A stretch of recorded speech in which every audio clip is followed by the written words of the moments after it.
I was in 6th grade when the earthquake happened. My mom was like, "You're here early, you usually don't come early." So I'm like, "Oh, we tired, so I'm just here." Went to her bed and she went out, so I was in the house alone. Then when I woke up, the bed was moving from like side to side. I'm like, "Oh God, please save me. If I die, save me." So I went in my room and then I saw like blocks on my bed. I'm like, what if I was sleeping in my room? What would have happened?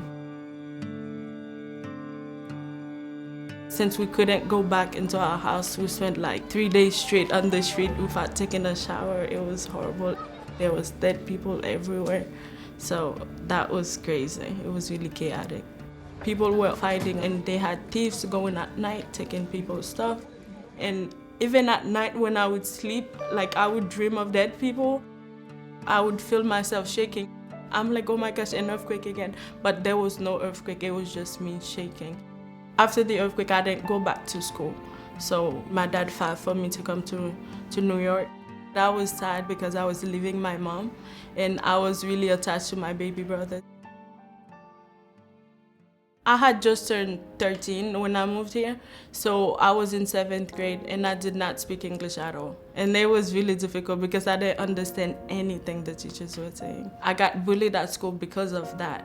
I didn't talk to anybody about it, so I started writing.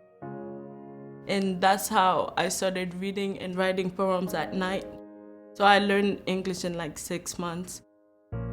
When I first met Shirleyka, I was kind of shocked by just how easy it was to talk to her. She was just so engaging and so friendly. I was always just really impressed with how fun she was to be around. She writes incredibly well. I became more and more just impressed. Like, I can't believe how much you've been through and how much you've overcome. I think I have found strength in writing. It gave me the opportunity to self-reflect. It was a new beginning for me. My mom, she has called me like almost every day. She tells me everything, she knows everything that I'm doing, and she's been really supportive of me too. At the end of 7th grade, I became the student of the year. And in 8th grade, I started tutoring other kids in English, math, science, and all the subjects. Someone asked me, "What do you want to do when you grow up?" So I said, "A doctor." And that person said to me, "You shouldn't be a doctor, you should be a home health aide." And I'm like, you know what? I can't let people decide what my future is gonna be, and I've worked really hard towards my goal.